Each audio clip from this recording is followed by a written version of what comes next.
morning. Today I will going to teach us class 10 part 3 subject history part in social science lesson first rise of nationalism in Europe. In previous videos I taught the making of Germany and the age of revolutions, emergencies of national feelings. Today these points: issue of political rights to women, unification of Germany, different stages in the unification of Germany, first stage, second stage, and third stage, and fourth stage. Fourth point: visualizing the nation.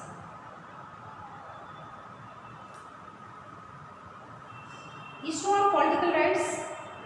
The issue of extending political rights to women was a controversial on the week. One within the liberal movement in which large numbers of women had participated actively over the years. Women had formed their own political association, founded newspapers, and had taken part in political movement. In 1848, conservative forces were able to suppress liberal movements but could not restore to the old order. इससे पहले बताया गया कि औरतों को यानी कि जिसके पास प्रॉपर्टी होती थी उन्हीं लोगों को वोट देने का अधिकार दिया गया था और औरतों को भी वोट देने का अधिकार नहीं था. लेकिन political rights women A controversial one with the liberal movement. Large number of women had participate actively over the years. यानी कि कुछ सालों तक उन लोगों को वोट देने का अधिकार नहीं दिया गया, लेकिन had form their own political association. तब उन लोगों ने एक अपनी ही संस्था बनाई, एक इंस्टीट्यूशन बनाया, औरतों को मिला करके एक समिति बनाई उन्होंने, founded in newspaper and taken in the political movements. और उन्होंने राजनीतिक में भाग लेने लगी, महिलाएं भाग लेने लगी और compressive forces able to suppress liberal movements but could not restore to the old order. पुरानी परंपराओं को मिटाना चाहती थी. इसके बाद नेक्स्ट पॉइंट आता है unification of Germany. Unification of Germany यानी कि जर्मनी का किस तरीके से एकीकरण किया गया. After 1848 nationalist sentiments often were promoted by conservative for capturing state power and political dominations over Europe. In Germany nationalist feeling were widespread among middle class who in 1848 tried to unite the different regions of the German Confederation into a nation-state government by an elected parliament. Prussia took on the leadership of the movement for national unification. Prussia's chief minister Otto Bismarck was the architect of this process with the help of Prussian army and bureaucracy. Unification Germany का एकीकरण auto Bismarck के द्वारा किया गया, क्योंकि 1848 के बाद जो है ऑटो बिस्मार्क ने बहुत सारे राज्यों को जीत करके अपने कब्जे में किया और इसके बाद उसने जो पार्लियामेंट बनाया, national state government by an elected parliament, क्योंकि जो पहले जर्मनी में लोगों के द्वारा पार्लियामेंट नहीं बनाया जा रहा था, तो उसने इलेक्टेड लोगों के द्वारा पार्लियामेंट बनाने की कोशिश किया. Persia took on the leadership of the movement of national unification. और जो पार्लियामेंट बना उसका वह एक लीडरशिप वह बना, यानी कि वह लीडर बना Persia chief minister Otto Bismarck, और वह पर्सिया का चीफ मिनिस्टर के रूप में Bismarck was the architect of this process with the help of Persian army and बुरेशन.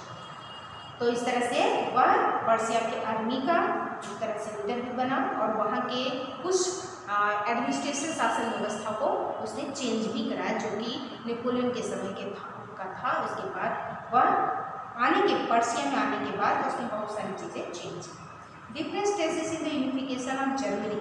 Germany में कितने स्टेज, कई सारे स्टेज हुए. स्टेज में क्या क्या इंसिडेंट हुए, क्या घटनाएं हुए और इसके बाद जो है क्या क्या उसमें प्रोग्रेस हुआ, यानी कि किन चीज़ों को हटा करके उसने नए नए चीज़ों को जोड़ा. एडमिनिस्ट्रेशन शासन व्यवस्था कैसे बनाया, लोगों को क्या अथॉरिटी दिया, लोगों को क्या राइट्स दिए गए. तो इन सब चीज़ों को लेकर के उसने फोर्थ स्टेज में उसको बांट दिया गया है. पहले स्टेज में हम आते हैं, पढ़ेंगे the unit Germany had the frame constitution from the United Germany. एक फ्रेम, एक ढांचा बनाया गया कि कॉन्स्टिट्यूशन कैसे बनाया जाए. कॉन्स्टिट्यूशन बनाया जाएगा तो उसके लिए गवर्नमेंट बनाई जाएगी। गवर्नमेंट में एक लीडरशिप होंगे, लीडरशिप के द्वारा लोगों को या सिटीजन्स को एक अथॉरिटी दी जाएगी, नागरिकों को कुछ अधिकार दिए जाएंगे, जिसके द्वारा नागरिकों को वोट देने का अधिकार दिया जाएगा, जिससे कि एक कॉन्स्टिट्यूशन, एक गवर्नमेंट बनाई जाएगी। दूसरे में आता है सेकेंड स्टेज में Bismarck picked up a quarrel with Denmark, और बिस्मार्क ने डेनमार्क से माने एक देश दूसरे देश से झगड़ा किया। But the question of the control of two decision will sound of Australia और fought war against Denmark and of the control to control slavery. दोनों देश यानी डेनमार्क और बिस्मार्क पर्सिया जो है, दोनों आपस में लड़ाई करने लगे, जिससे कारण स्लेवरी जो है उसको कंट्रोल किया। The third stage was war against Austria. Bismarck wanted to complete the unification of Germany by ousting Austria from Germany. Persia defeated Austria and annexed to the territories of Hungary. और Persia जो है, जब वो defeat करने के बाद कई राज्यों को जो कि टेरिटोरीज थे उनको अपने राज्य में मिला लिया। They have been dissolving the German Confederation once for all. It paved the way of subsequent unification of Germany. Fourth stage में आते हैं। The fourth stage was against France. In 1870 AD, Persia defeated France in another war and occupied Alsace and Lorraine.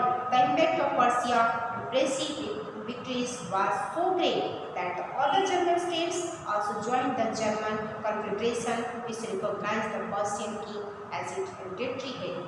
अब इसमें hereditary के रूप में यानी एक वंशानुगत के आधार पर इसको बना दिया गया कि जो वंशानुगत होते थे उसको किया गया, यानी कि एक राजा के खत्म होने के बाद दूसरा राजा आएगा। तो इस तरह के फोर्थ स्टेज में ये रूल्स बनाया गया। अब विजुअलाइजिंग द नेशंस यानी लास्ट पॉइंट में हम आते हैं कि इसके बाद जितने भी रिफॉर्म करने थे, जितने भी सुधार उसमें किए गए, ये बात कैसे उस नेशंस को देखा जाने लगा या उसकी कल्पना कैसे की जा रही थी कि अगर सब कुछ गवर्नमेंट बना दिया जाता है या एक्टियोटिक स्टेट को ख़त्म कर दिया जाता है या एक्टियोटिक जो एडमिनिस्ट्रेशन था उसको अगर ख़त्म कर दिया जाता है, जो मनमाने ढंग से कार्य किए जाते थे लोगों के द्वारा, अगर उसको ख़त्म कर दिया जाता है तो फाइनली इसका कंक्लूजन अगर हम देखते हैं तो एक राष्ट्र, एक नेशन किस तरीके का होता है। अगर कॉन्स्टिट्यूशन बना दिया जाता है, संविधान बना दिया जाता है, लोगों को राइट्स या उनको अधिकार दिए जाते हैं, तो किस तरीके का राष्ट्र का निर्माण हो सकता है। How does go about giving a face to a nation? Artist in the 18th and 19th century found a way out by personifying a nations were then patriotic a female figure. The female form that was chosen to personify the nation did not stand for any particular woman in real life. Rather, it sought to give it the abstract idea of the nation a concrete form, that is, the female figure became an analogy of the nations. Similar female analogies were invented by artists in the 19th century to represent the nation. In France, she was christened mainly a popular Christian name, which underlined the idea of a people's nations. Her characteristics were drawn from those of liberty and the republic, red cap, the tricolour, and Phuket. Statues of many were created in public squares and to remind the public of the national symbol of unity and to persuade them to identify with it. इस तरीके से एक statue आपके book में भी दिया गया होगा कि स्टैचू बना हुआ है और इस तरीके से एक राष्ट्र में 3 कलर बना दिए गए, टी कलर का यानी कि तिरंगा बनाया गया, रेड कैप बनाया गया, यानी कि एक जो लोगों की सोच होती है कि राष्ट्र का निर्माण होने के बाद जैसे अपने भारत का ट्री कलर का झंडा है या फ्लैग है, वैसे ही वहाँ भी ये सोचा जाने लगा कि किस तरीके से अगर एक राष्ट्र का निर्माण होता है जर्मनी में, किस तरीके की एक अगर वहाँ पर यूनिफिकेशन होता है तो वहाँ पर किस तरीके की कल्पना की जाती है जब सब कुछ अगर चेंज हो जाता है। चेंज होने के बाद उसकी एक डायरेक्शन क्या होता है, उस डायरेक्शन के बारे में उसका कंक्लूजन होता है कि एक राष्ट्र का सपना किस तरीके से पूरा हो सकता है। सो children, this lesson was over, यानी कि ये लेसन आज खत्म हुआ। इस लेसन में जितने भी आपके क्वेश्चंस दिए गए हैं उसको पुट आउट करिए और मल्टीपल चॉइस क्वेश्चंस के आंसर आपके बुक में ही दिए गए हैं, वेरी शॉर्ट क्वेश्चंस के आंसर्स आपके बुक में दिए गए हैं। इस तरीके से लॉन्ग क्वेश्चंस के लेसन को केयरफुली आप पढ़िए। पढ़ने के बाद जो है उसमें लॉन्ग क्वेश्चन और शॉर्ट क्वेश्चंस के आंसर्स अपनी कॉपी पर राइट करिए और उसके नोट्स